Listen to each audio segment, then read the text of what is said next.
Welcome to Coffee, Culture, and the Capital with Sophia and Greg. Hello, everyone, and welcome back to the podcast. And today is the 100th episode since we've started the podcast. Greg, I cannot believe we're already 100 episodes in.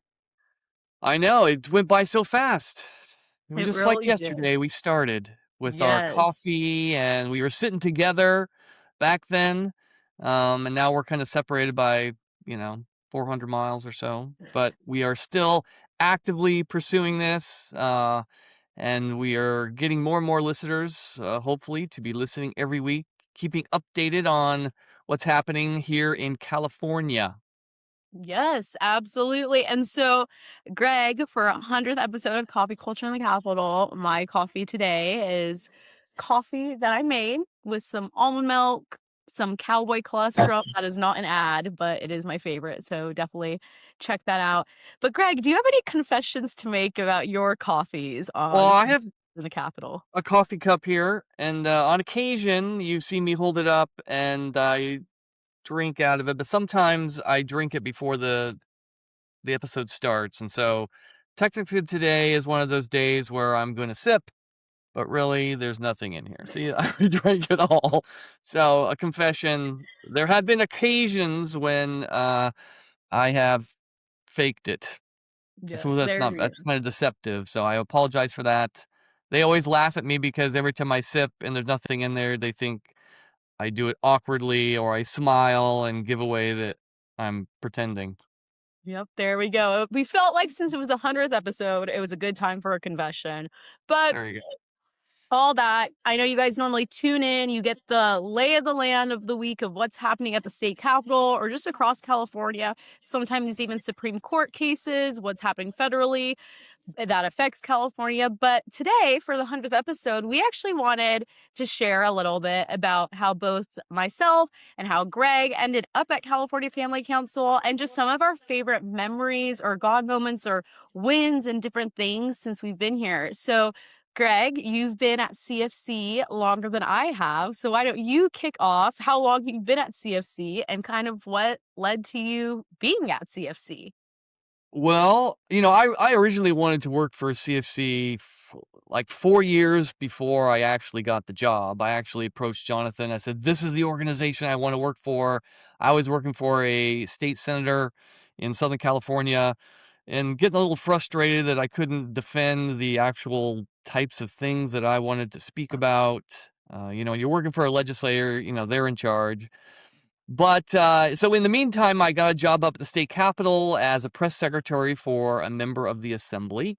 And she got termed out. And so my job was ending. And so I reached back out to Jonathan and asked, "Hey, what do you think about hiring me?" And at that point in the organization, they had just had someone leave. And so they were looking, but they didn't quite have enough money to hire me. And so they were like hesitant. And so I said, I think God has called me to this job and I will help you raise money to hire me. And so I kind of put out a little notice on Facebook and told all my friends that, hey, I'm really wanting to start this new job defending Christian values at the state capitol.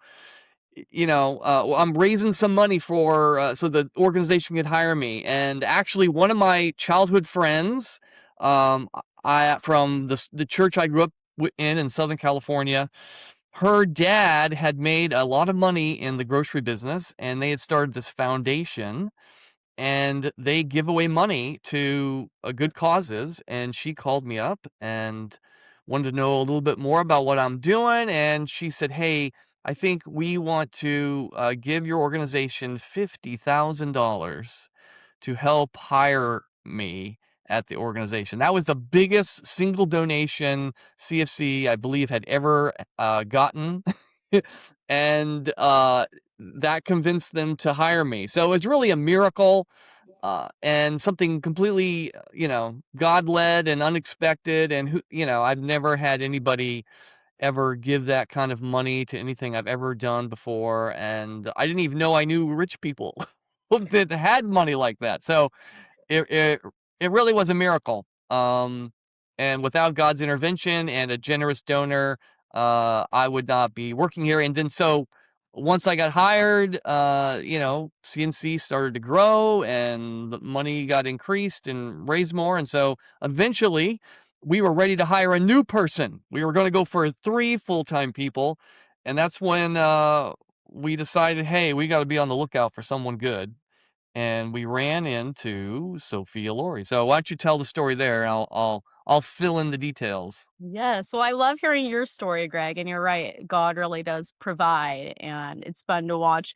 I just think, I mean, I know when it comes to being a believer and trusting in the Lord, He opens the right doors and closes the doors and everything like that. But I just believe that our jobs are a calling. And so just it's really fun to hear how the Lord has led different things to happen. But yes, then you guys met me. And so I have been at CFC for 4 years now, which is crazy. I always say working at CFC, I feel like I've been here for 1 week, and I feel like I've been here for 20 years because so much stuff is just happening all the time. And so it's so fun. But I've been with CFC for 4 years. I was graduating college. I graduated college in December of 2021. And then because I graduated a semester early, I wasn't like in a super big rush to find a job. I was really just trusting and seeing what happens. I had just finished an internship with Family Research Council in DC, and they do federally what CFC we do here in the state of California. So very similar organizations, both fighting for biblical values. And it was, I believe, the end of January of 2022. And I went to a pro-life event at my church, Calvary Chapel, Chino Hills, and it was a Saturday, and they had a couple different booths there. And in between sessions, I was like, I'm gonna go check out the booths. Like, I was there with my mom and grandma. They were sitting inside the sanctuary listening to things. I was just like, I'm gonna go grab a coffee from outside and check out some of the booths, see if there's anyone that needs an intern or is hiring or what's going on. And so I saw California Family Council's booth. I never heard of California Family Council before that. I trusted they were a great organization because they were there at my church, and I know my church has good standards of who they bring onto campus, but had never heard of California Family Council. But I thought, oh, that sounds like Family Research Council. Like, that sounds similar. Let me look them up real quick. So I looked up online, California Family Council, saw the website, and go, okay, it is very similar to FRC. And then I'm looking to see if they have any like job openings on their website, because I was looking at a lot of different places. I was looking at Students for Life and Live Action and different things, and they would have if they had any job openings. So I didn't see anything, but I walked up to the booth, and I think I just said like, "Hey, my name's Sophia. I just finished interning at FRC and just graduated from Vanguard University, and I'm looking for a job. Are you guys hiring?" And it was Greg that I was talking to. So Greg, was that how that conversation went? I feel like it kind of went like that. Yeah, and I believe that Jonathan is our CEO, had already got approval to, hey, we are on the hunt to hire somebody new to help us. And so we were, hadn't put out any official word to anybody.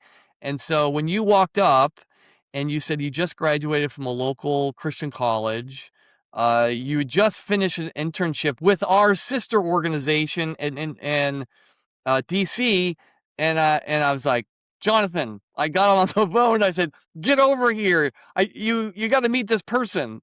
And so that's what started it. And I think we hired you to do some part-time stuff with us, so you could check us out, we could check you out, and it ended up working, and you ended up moving yourself up to Sacramento, and that's where it started. Yeah, no, it's been such a blast. And yeah, I think Jonathan said you guys literally got board approval to hire someone new 2 weeks before that. And then, yep, in March, I started working part-time remotely. And then, yeah, I moved up to Sacramento, and then you and I became office buddies. and we got kicked out of our office, not because of CFC. There was just some things with the rental and then the owners, different things like that.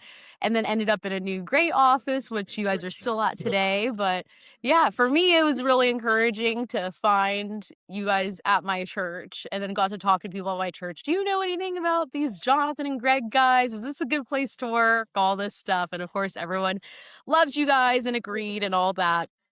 But yeah, so that's kind of how I ended up here with you guys now back down in the southern part of California. And yeah, it's like I said, it feels like it's been 1 week and 20 years. It's a blast. You've aged now. Working with us gives you wrinkles. So Yeah, I not have. that I see any wrinkles on you, but you've matured. You've been through quite a bit. And Yeah. really, you know, what God's done with you in this organization is really remarkable. And I hope you tell the story because, girls sports and defending girls sports, you are one of the leading faces in the state of California and even the nation on this issue. And it wasn't that we had, we strategized to put you out front and it was something that kind of happened by accident. Mhm. It really was, well, or by providence, right? Something we did not plan, but you jumped right into when it happened. So why don't you tell us the story of how in the world you, were working for us and all of a sudden you are on national TV and become a spokesperson. Like, how in the world did that happen? Yeah, it's every year I like look back on the year and just am like, okay, thank you God for doing this. And it's just every year I like cannot believe what the Lord's done. And he's just been so faithful and it's just so cool. And so yeah, the girls' sports thing is one of the things where I look back and I just can't believe all that the Lord's done. But yeah, I played college soccer. And so actually, the first article I ever wrote for California Family Council was about Riley Gaines and Leah Thomas, because that had all just happened right when I started working for CFC. So I remember saying, can I write an article on this? Like, I have a lot to say. I played a college sport. I just know what that world kind of entails. And so just wrote the article about it and started talking about it.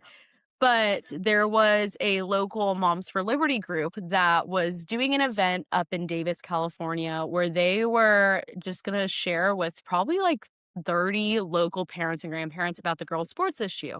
And because I had told some of the people that were hosting the event before how I felt passionate about protecting girls' sports because I played sports and I just see the problems with it and everything like that, they asked if I would MC and just share a little bit about playing sports and what that comes with. And so I was like, sure, like I'll MC the event. The funny part is the day after the event, we had a huge lobby day at the state capitol. We did this big old rally.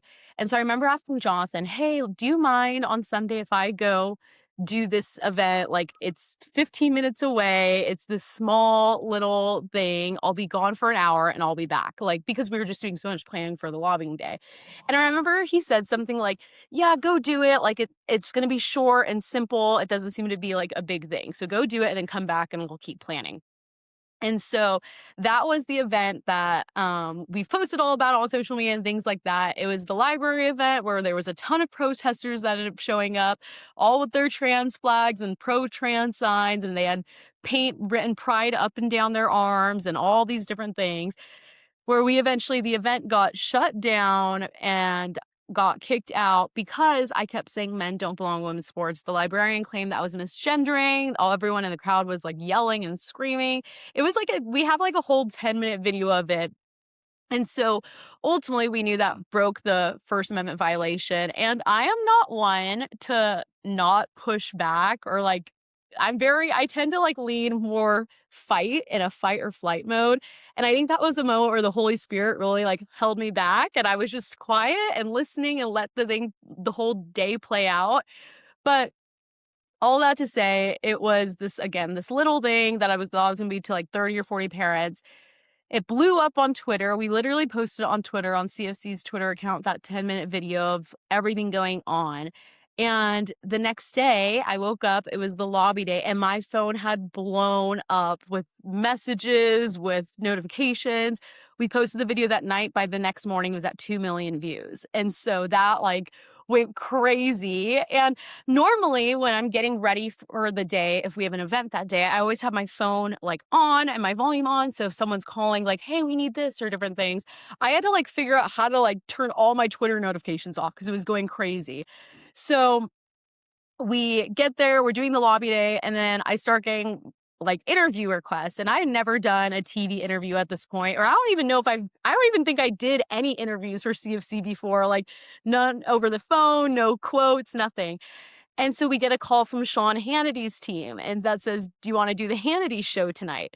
So I'm sitting there like, what does this even mean? What do we do? What legally can I say? And so the Lord just opened that door, ended up doing the Hannity show that night. And if you guys couldn't tell already, I love to talk. I'm such a talker. But by the end of that week, I was like, I need a 2-week break from speaking. It was, Greg, I don't know if you remember in the office, but I was in the room you're in right now in the studio, like back to back interviews and news hits or podcasts and different things like that. And so that really kind of sparked the Save Girls Sports movement in California. It brought a lot of attention to what was happening in California.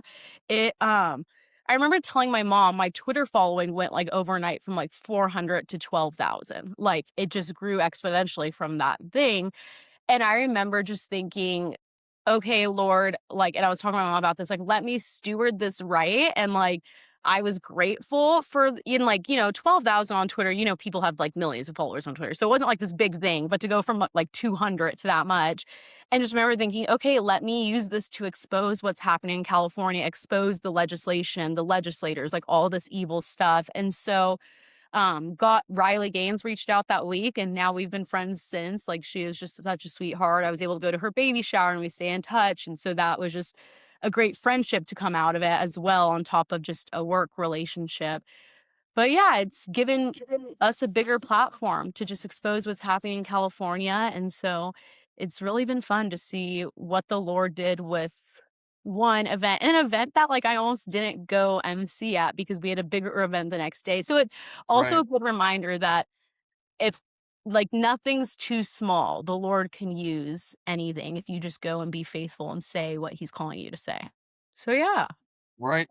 Well, and even, a protest, or seemingly, your meeting's all shut down, and you would think, oh, that was a failure, or what a disaster that was. But no, it ended up you with ADF, you filed a lawsuit. The library backed down. Right. It was ridiculous. This is a public venue.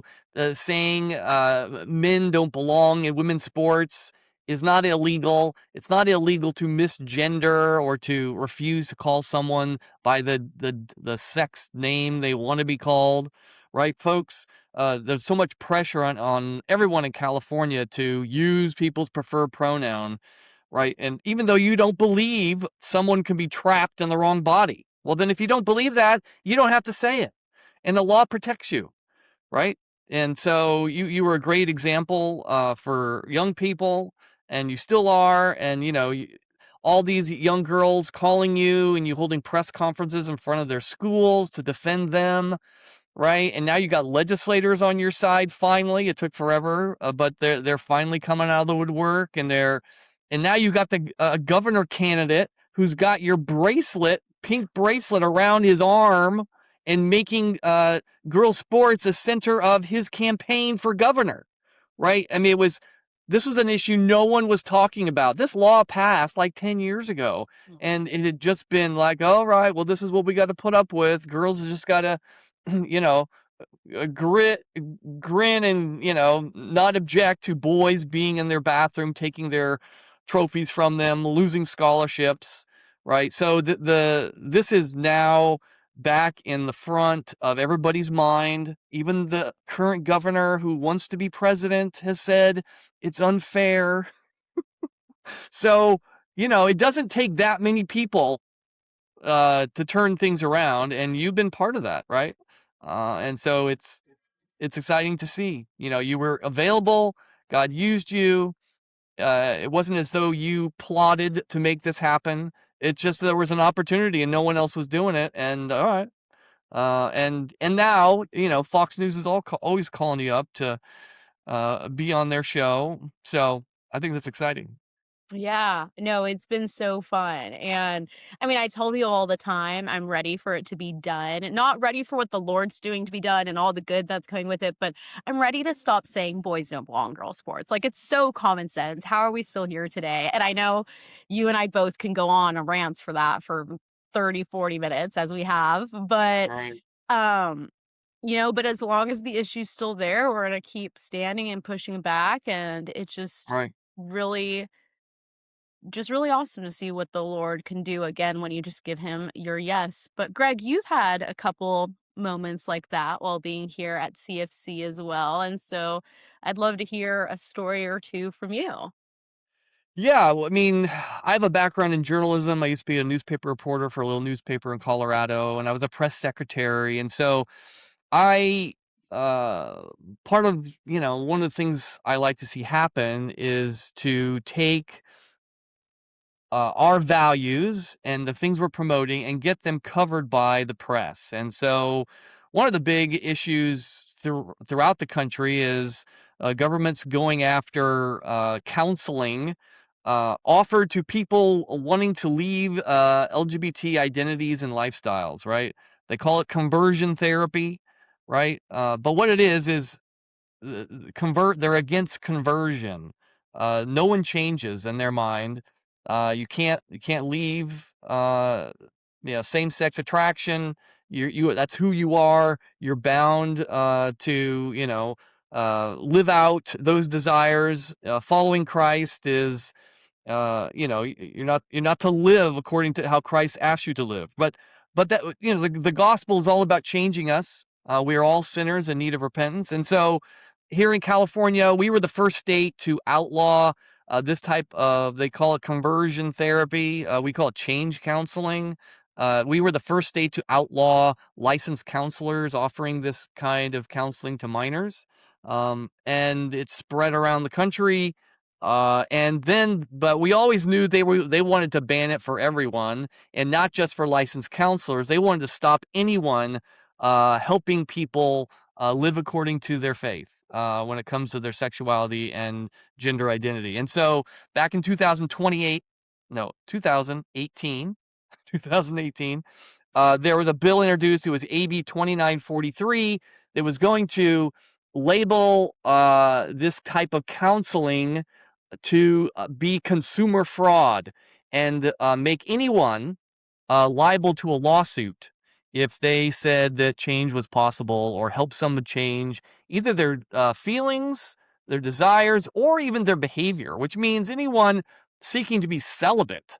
Uh, uh, in that would be considered conversion therapy, right? And this now affected the churches, and so we helped rally folks together at the Capitol, and this group of folks that we started working with, they named themselves the Change Movement. And you see a picture right here of all these folks here have former identified as LGBT, and but they had turned their lives over to Christ, and they said, I don't want to live according to my desires. I want to live according to my faith. And they got counseling. They were in discipleship programs, and they all wore these shirts said changed on them. And they came to the Capitol. That picture is them at the Capitol. We held a press conference so they could share their stories of change. And they opposed this bill, but it went through the assembly,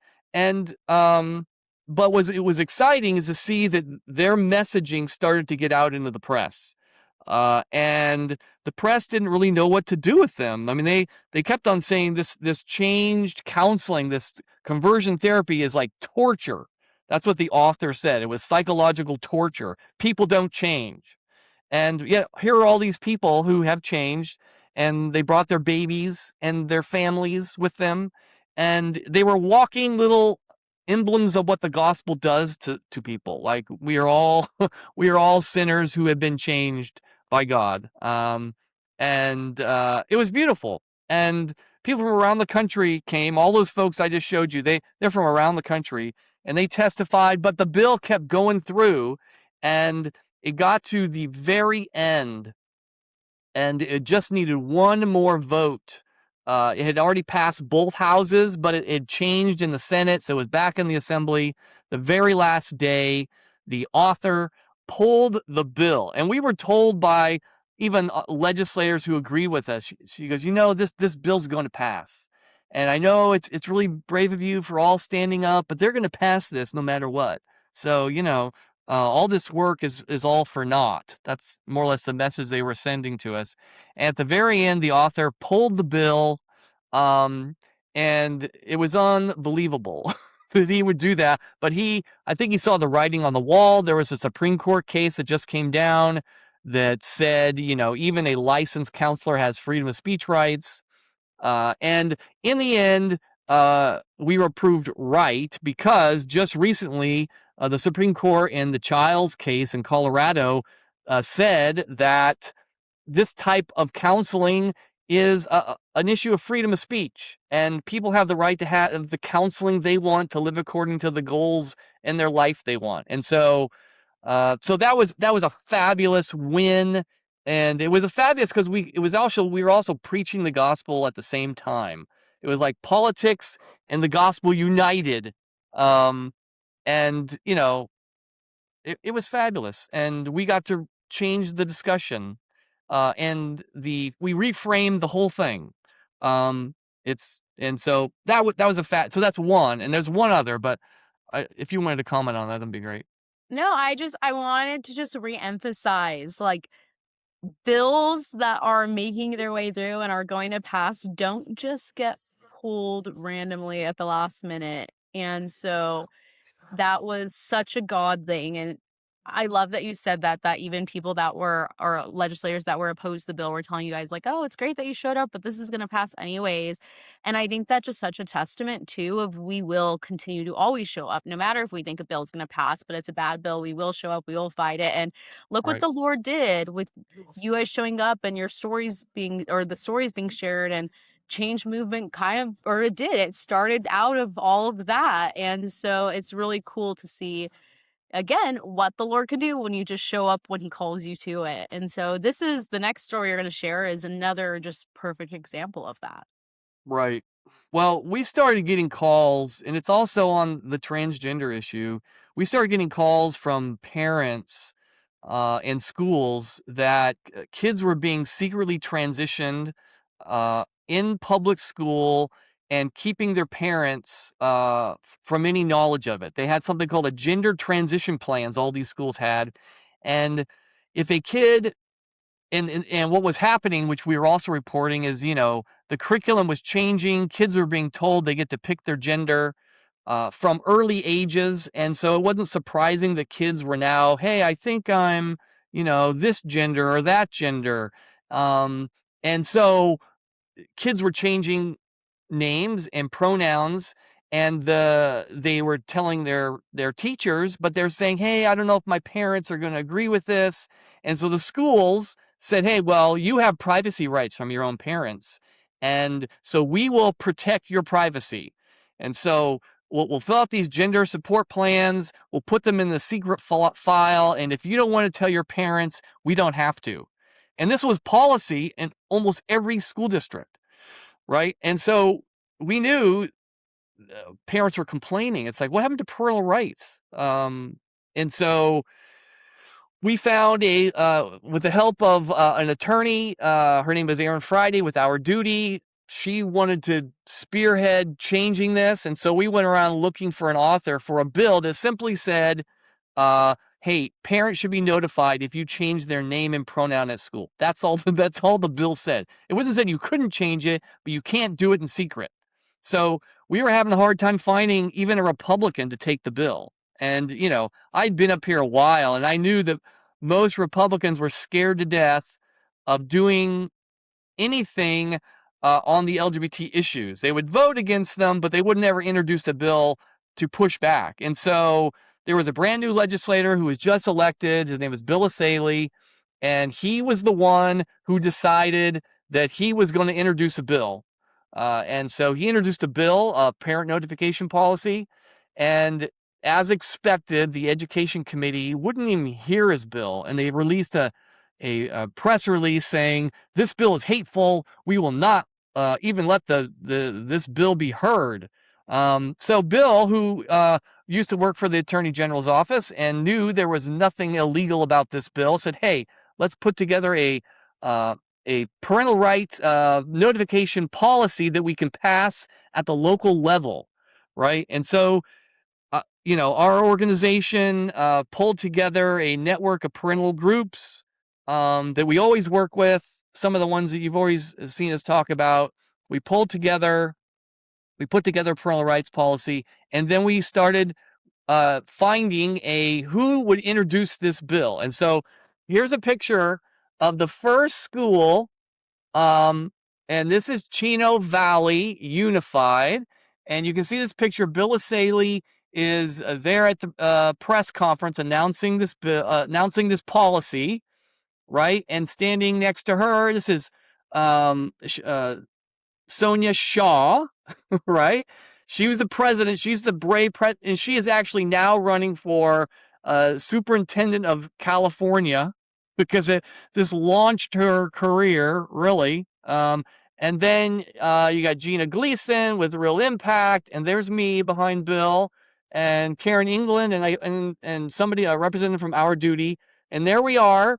All the press was in front of us, and this made California news, and it made national news because we were pushing it back against the state. Now, almost immediately, we had, here we go, Mr. Bonta, our Attorney General, sues us, saying that these policies, he said it breaks California Education Code. It's against California's constitutional right to privacy. Now, he's saying kids have privacy rights from their parents at any age. That's what he's arguing, right? And the Equal Protection Clause, he said, it violated, right? So he says this is all illegal. But then the next thing we find out, they start losing in court, and so the state introduces AB 955. Here's them, a press conference. This is all the pushback against these policies. We got 10 school districts to introduce privacy policies. So they introduced this bill that they passed to make this illegal. You can't pass a policy to require notification for parents, right? To protect the kids from their own parents, right? But something happened. The courts decided in our favor because there was two teachers here down in Escondido. They refused to do any transitioning of kids. They said, I'm not going to keep secrets from parents, and it violates my religious faith to lie to parents, and we're violating parental rights. And so they filed a federal case. This case was decided in their favor by a federal judge in San Diego, and then the Ninth Circuit put it on hold, this decision on hold, and then the Supreme Court came back and said, oh no, the original judge made a right decision, and its parents have the right to know when a kid is struggling with gender dysphoria, and schools cannot keep that a secret from them. And because of that, last week, going back to this story, this is the Ninth Circuit blocks California's gender secrecy policy. They block the implementation of AB 1955. So we feel like we're just like a ragtag bunch of folks standing up, to the Attorney General, to the governor, to the legislature. But thank the Lord for the U.S. Constitution and courts who will protect our rights from rogue and corrupt California politicians who are willing to take away parental rights. And so, the Lord has used our efforts, and it really is amazing. I don't even think we realize what we have done here. And I know that the legislature and all the powers that be over there are upset with us, but we're standing up for what is right. And it's all of our supporters, all of you who have listened and called in and support our organization over the years have enabled this to happen. And, it wasn't an army, but it was a faithful group of, faithful citizens standing up for the rights of parents to decide, how to raise their own kids. And ultimately, how to disciple them. We're defending the rights of parents who disciple their kids into the faith. And that means, you got to stand up to your government sometimes. So anyway, that's my story. No, I love it, and I love that you said it wasn't like we didn't know what was going to come of these things, we just stood for what was right, we just Right. try to introduce policies on what is right, try to introduce bills on what was right, and, it's really fun to sometimes just look back and just look at all the Lord's done, because right now we're in the middle of things, we're in the middle of fighting legislation, we're in the middle of wanting to change things, and sometimes it feels like, "Are we ever gonna see a change? Is this ever gonna be stopped?" And so just to be able to look back on other things and see, like, how things have changed, what the Lord's been able to do, and so yeah, I love being able to look back because sometimes in California, it can feel like there's loss after loss after loss with bad bills being passed or just what's happening here. And it's just so important to remember that there are good things happening, there are bad things being stopped. And so we need to celebrate those wins and recognize what the Lord's doing and what he can do. And like Greg said, this is all possible because of you guys, because of Right. you who make the phone calls to the state legislators and urge them to vote a certain way, for those of you that are showing up to events from the March for Life to the National Day of Prayer to lobby days to our galas. For those of you that are just taking time praying for us, we so appreciate any prayers. And for those of you that donate to us, kind of like Greg was sharing in his story. California Family Council, we run fully off of donations. We are a nonprofit. And so when you donate to us, that helps CFC stay alive and it helps us to be able to continue to do this and put up the fights and have the funds to have the press conferences and the rallies and to travel to the different places to speak at things. And so we are just so appreciative of all of you who tune in, who support us, and just we ask that you guys continue to share the podcast with family and friends, help keep people informed. Sign up for our weekly newsletter at californiafamily.org. We just actually had our first ever official lobby day at the state capitol, or a first official monthly lobby days. We've done big lobby days and rallies in the past, but we're looking to start doing them more frequently. And so you guys can learn more about that. We're going to have a new date. Well, I guess I can announce it, right, Greg? The new date? Yeah. Okay, A new well, day. August 4th, we are gonna have another lobby day at the California State Capitol. So you can, if you head to californiafamily.org and check out events, we're gonna have some information about that coming up soon. But put that date on your calendar.